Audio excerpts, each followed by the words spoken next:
Hi, this is Erin Moore and Molly Thornton. We are talking today about the efficacy of phonological awareness intervention for children with spoken language impairment.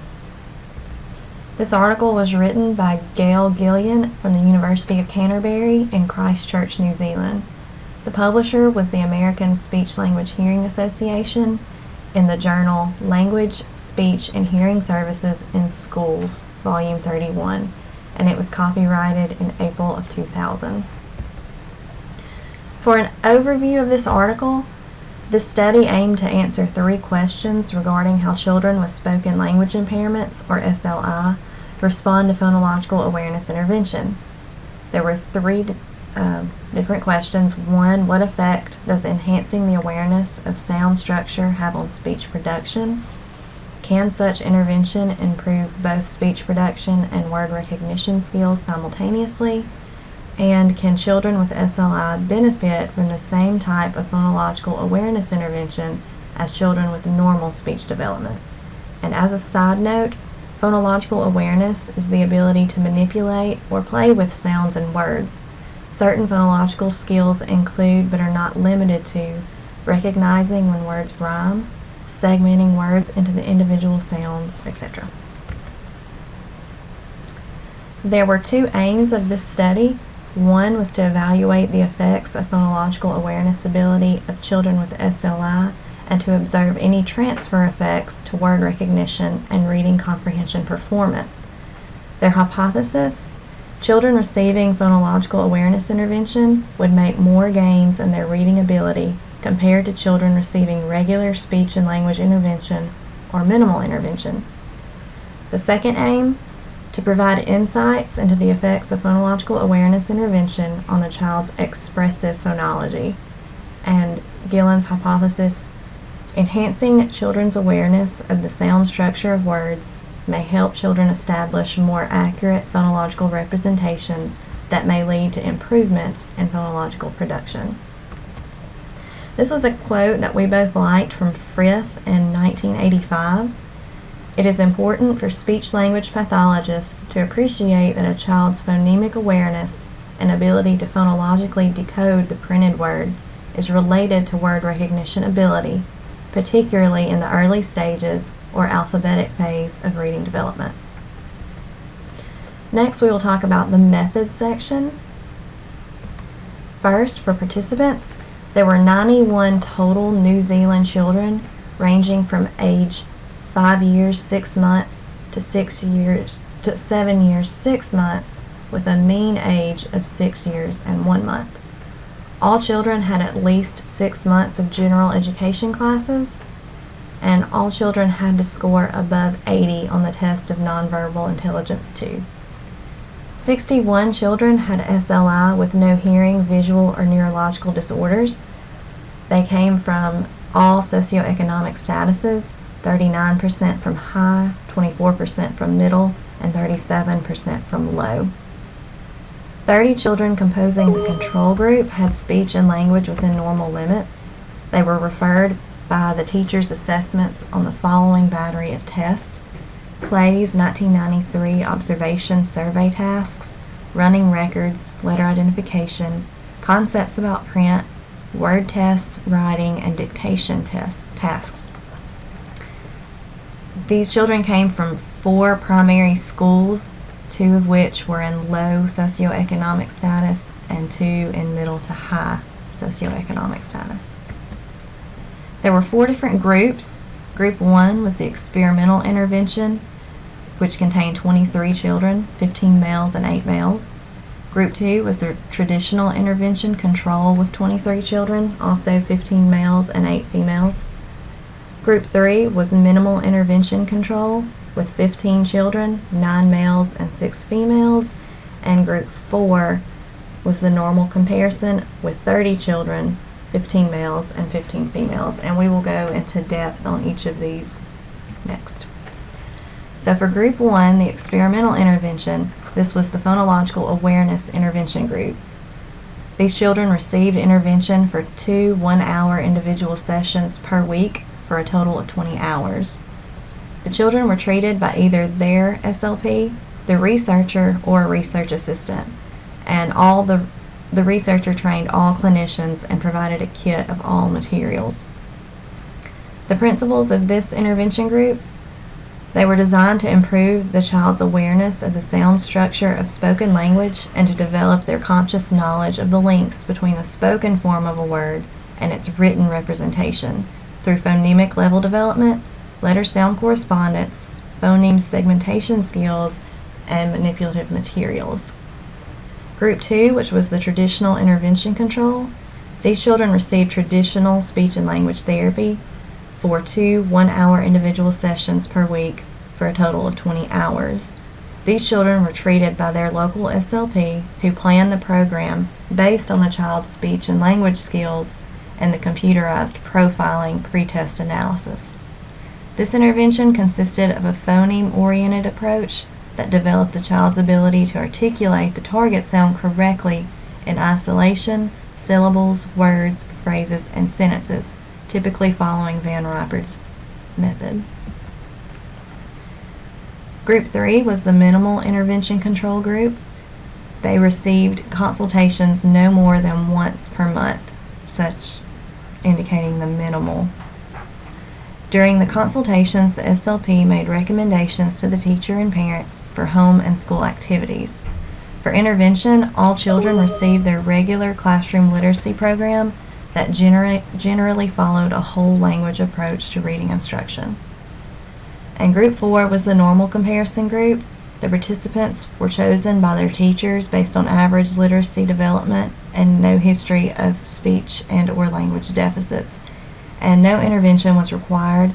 This group continued to attend their regular classroom literacy programs. And now Erin will talk to you about procedures. A pre- and post-test design was employed to measure the effects of the intervention program on Group 1, the experimental group, as compared to Groups 2, which was traditional, Group 3, which was minimal, and Group 4, which was normal.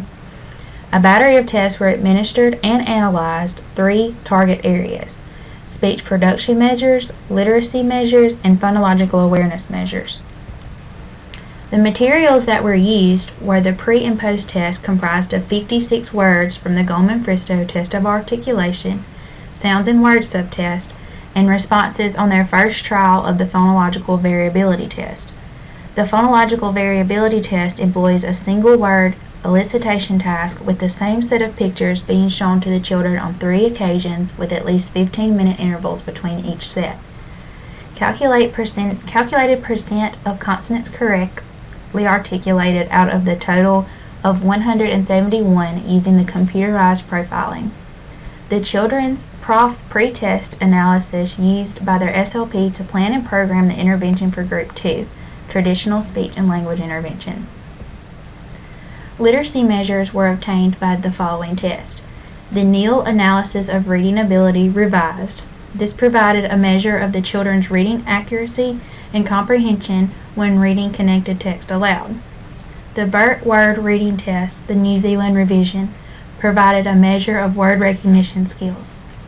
The Ready to Read Word Test provided a measure of the children's ability to recognize high-frequency words from early reading books commonly used in New Zealand schools.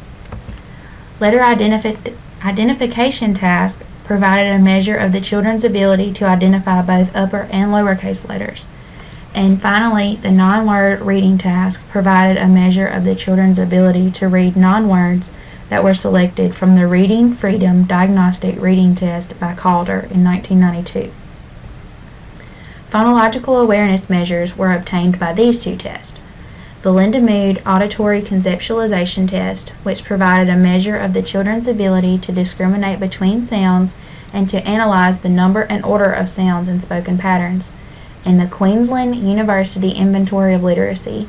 This provided a measure of the children's phonological awareness ability at 3 levels: syllable identification, spoken rhyme recognition task, and at the phoneme level, which was broken down to phoneme detection and phoneme segmentation.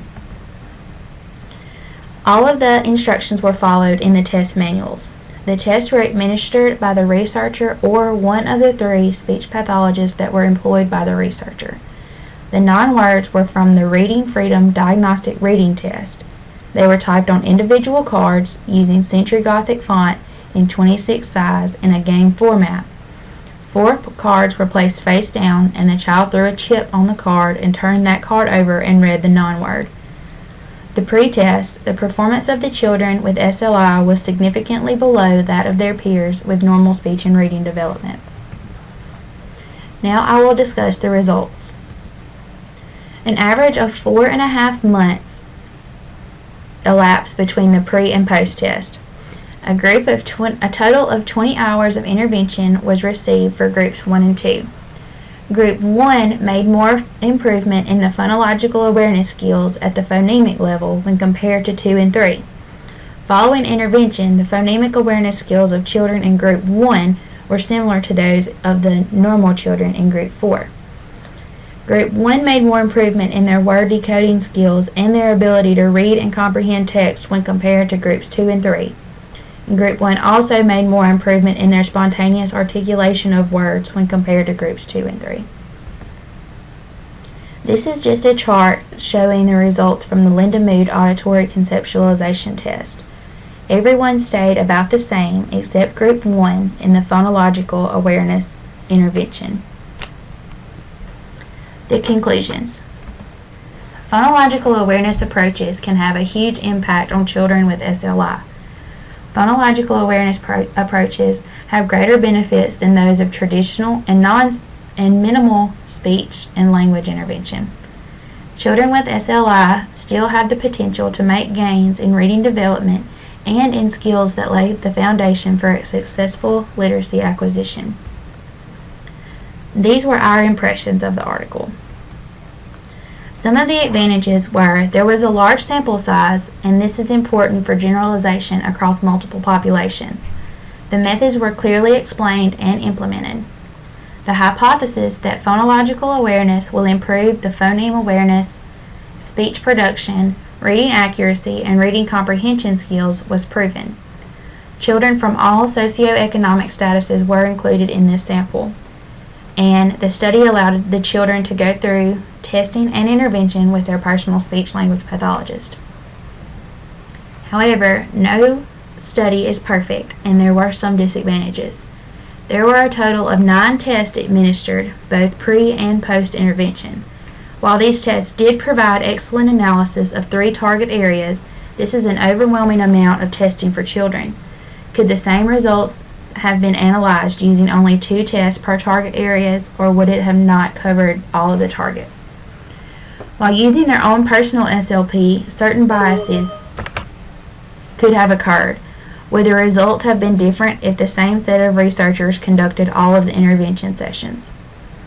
While the study did prove significant gains in speech production and reading tasks, there were a few children who only made slight gains. These children do need to be examined further. However, these examinations have not been completed yet. There are significant questions that need to be answered regarding these children. Why did those certain children only make limited gains? Was it due to their severity levels, or was it their portion of phonological awareness intervention given and completed in the same manner as the other children? This is our bibliography, and we hope that you enjoyed our presentation.